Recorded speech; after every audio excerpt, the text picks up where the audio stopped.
اگلا سوال ہے، کیا عورت کے لیے بیت الخلاء میں داخل ہوتے وقت سر کے بالوں کا ڈھانپنا بھی ضروری ہے؟ یار عورتوں کے لیے زندگی بڑی مشکل کی ہوئی ہے سب کانٹیننٹ میں نا. اذان شروع ہوتی ہے تو عورتیں بیچاری بھاگتی ہیں دوپٹہ لینے کے لیے کہ پتہ نہیں کیا ہو گیا.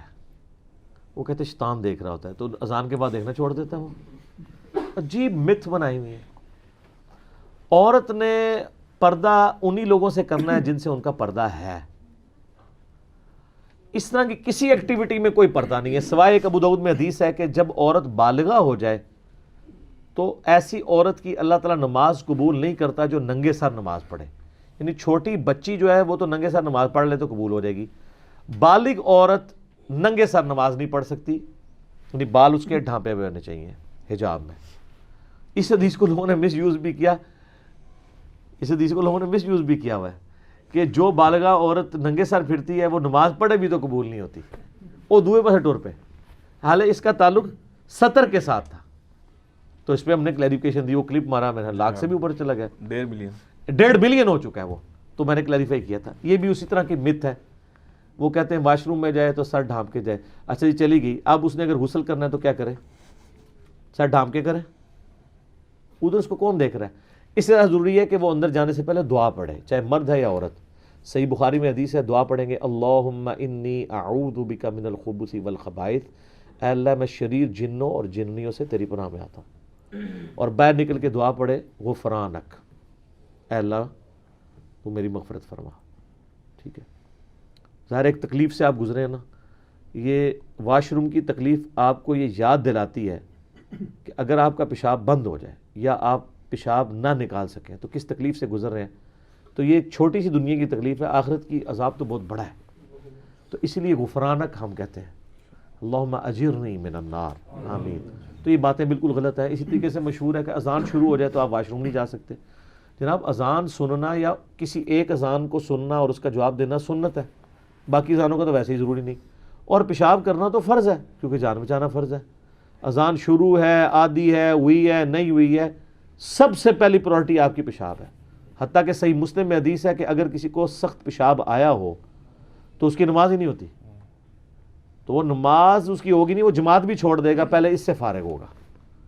بلکہ صحیح مسلم میں یاد ہے کہ حدیث ہے کہ عبداللہ بن عمر بیٹھے تھے تو اقامت شروع ہوگی، ان کے سامنے کھانا لا کے رکھا تھا. تو انہوں نے کہا نبی علیہ السلام تو ہمیں حکم دیا جب کھانا سامنے آ جائے تو پہلے کھانا کھانا ہے، نماز بعد میں پڑھنی ہے.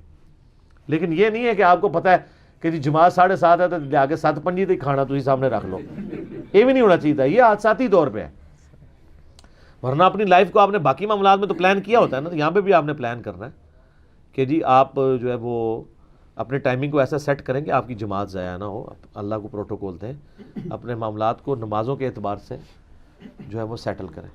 تو وہ عورت جو ہے وہ بغیر دوپٹے کے بھی جا سکتی ہے، بغیر دوپٹے کے وضو بھی کر سکتی ہے، بغیر دوپٹے کے قرآن بھی پڑھ سکتی ہے، بغیر دوپٹے کے اذکار بھی کر سکتی ہے. دوپٹے کا تعلق سوائے نماز کے کسی اور چیز کے ساتھ نہیں ہے، الا یہ کہ پردے والا معاملہ ہو، کہ وہاں پہ کوئی یعنی ایسا نہ ہو جہاں سے آپ نے پردہ کرنا ہو.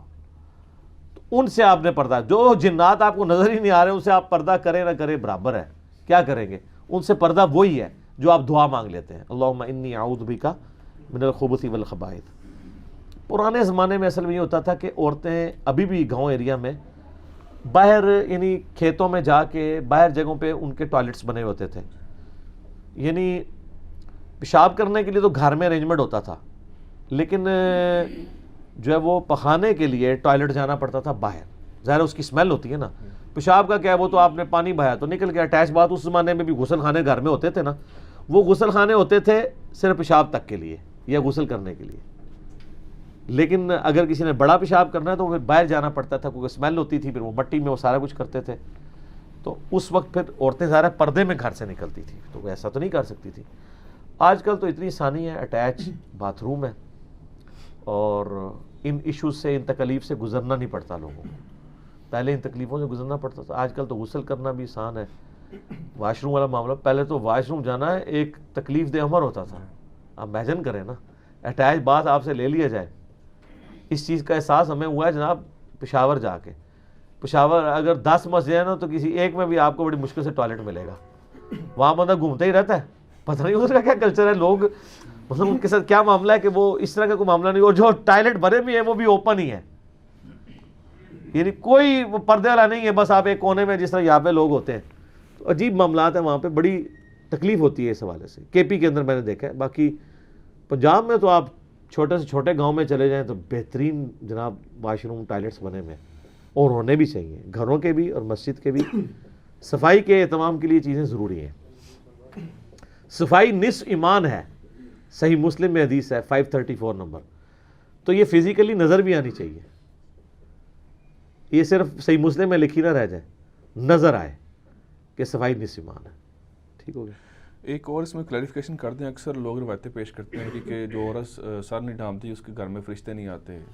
یہ کدھر لکھا ہوا یہ روایت؟ نہیں, وہ چل تو رہی ہے نا. ایک جب روایت چل رہی ہے تو چلی ہوئی تو ہمارا نہیں, ہم تو کتابوں کی بات کر رہے ہیں. چلنے کا تو اللہ کے فضل سے اتنا کچھ چل رہا ہے کہ وہ ختم نہیں ہوتا. ورلڈ انسائکلوپیڈیا لکھا جا سکتا ہے. اب کوئی چیز چل رہی ہو نا تو اس کو فوراً اس کی آپ بیٹری نکال سکتے ہیں, یہ کہہ کے کہ کتنے لکھا ہے, تو اسی ٹائم بیٹری نکل جائے گی. ویڈیو ریکارڈنگ میں آ جائے گی نا بات. ہاں چلے, ویڈیو ریکارڈنگ میں تو بے شمار باتیں اور بھی آ جاتی ہیں. ٹھیک ہو گیا. اگلا سوال ہے, ایک عورت نے بالوں کا علاج کروایا ہے جس کی وجہ سے 3 دن تک وہ پانی کو چھو نہیں سکتی.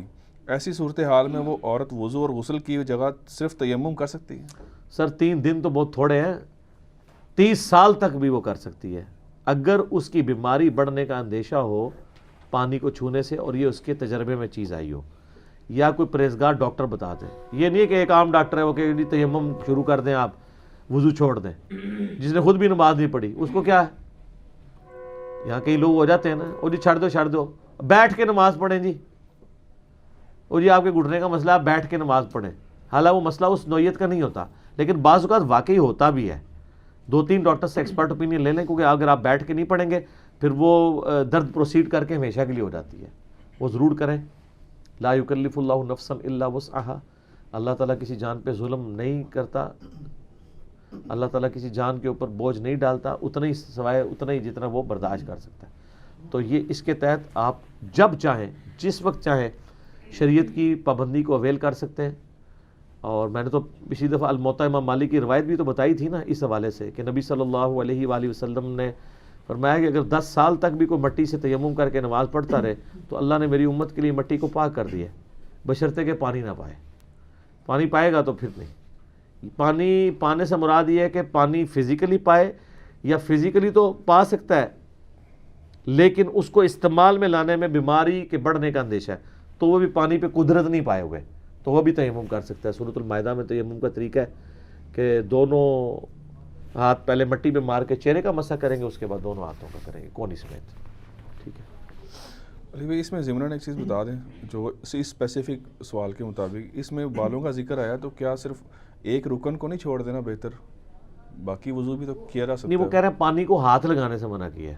اچھا, ہاں ہو سکتا ہے بعض اوقات ہاتھ کو پانی لگنے سے کوئی ریئیکشن ہو جاتا ہو, تو اگر صرف بالوں کے لیے منع کیا ہوا ہے تو باقی جسم کو کر لے, اور سر والا جو مسئلہ ہے وہ اشارے سے کر لیں.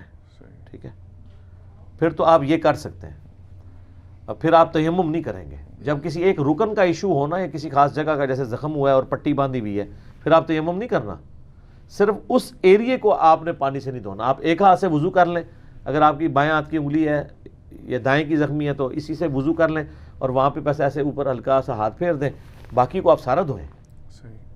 یہ نہیں کہ آپ تیمم پہ شفٹ کر دیں گے. تیمم پہ آپ اس وقت شفٹ کریں گے جب ان جگہوں کے اوپر پانی لگانے سے آپ کی بیماری بڑھنے کا اندیشہ ہو, پانی کو ہاتھ لگانے سے بیماری بڑھنے کا اندیشہ. اور بعض اوقات یہ ہوتا ہے کہ آپ وضو تو کر سکتے ہیں لیکن آپ غسل نہیں کر سکتے پانی سے, سر پہ پانی ڈالنے سے آپ کی بیماری بڑھنے کا اندیشہ ہے. تو اس میں بھی پھر یہ ہے کہ آپ باقی جسم پہ اگر ڈال سکتے ہیں تو باقی جسم پہ نہا لیں, سر پہ مسح کر لیں, لیکن پورے جسم پہ نہیں نہا سکتے پھر آپ غسل کریں گے ہی نہیں, پھر آپ تیمم کریں گے. علی بھائی, اگلا سوال ہے, ایک عورت کا انتقال ہو گیا ہے اور اس نے بہت سارا سامان جہیز کی فارم میں چھوڑا ہے, ان چیزوں اور دیگر استعمال کی چیزوں کا کیا کریں؟ دیکھیں جی, جہیز میں جو چھوڑا ظاہر ہے اس کی مالکن ہے نا. شادی کے بعد عموماً جو عورت کو زیورات بھی ملتے ہیں خاوند کی طرف سے یا اپنے میکے کی طرف سے یا اپنے سسرالیوں کی طرف سے, اس کی مالک تو وہی عورت ہوتی ہے, اور زکوٰۃ بھی اسی نے دینی ہے. خاوند تو کرٹسی میں دے رہا ہوتا ہے. کہتے ہیں کہاں سے دے, وہ کماتی نہیں ہے. سر زیور کو توڑائے اور دے, جب تک وہ دے کے 7.5 تولے تک نہ پہنچ جائے. 7.5 سے جب کم ہو جائے پھر زکوٰۃ بھی کوئی نہیں جوڑ کے رکھے. جیسے ہی 7.5 تولے پہ پہنچا زکوٰۃ شروع, پلنٹی شروع. وہ خاوند دے رہا ہوتا ہے کرٹسی میں, اصولاً اس کو دینی ہے.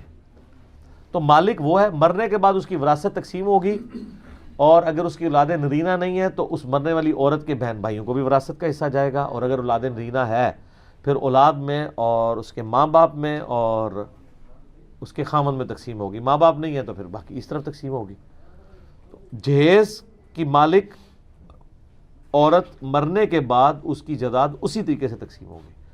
اب بعض اوقات یہ ہے کہ اس کی چوڑیاں آ گئی ہیں, کوئی لپسٹک آ گئی ہے, کوئی چوڑی دان آ گیا ہے, کوئی ڈریسنگ ٹیبل آ گیا ہے. ظاہر ہے ان سب کی ورث لگوانی ہوگی, ان ساری چیزوں کو لیکوڈیٹ کرنا ہوگا. لوگ کہتے ہیں ایک مکان ہے جی ان کے کریے, بیچے.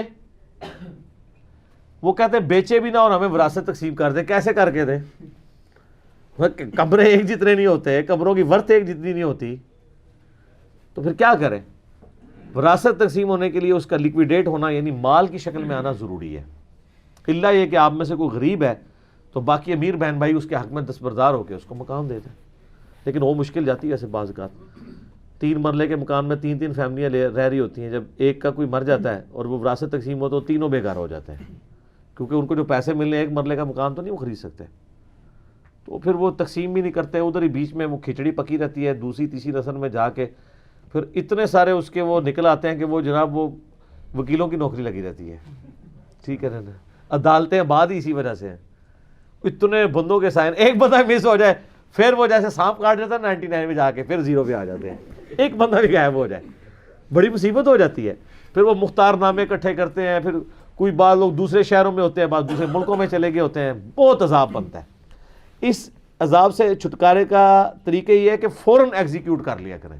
جیسے ہی آپ لیٹ کرتے ہیں نا تو یہ پرابلم در پرابلم ہوتے جاتے ہیں. ٹھیک ہو.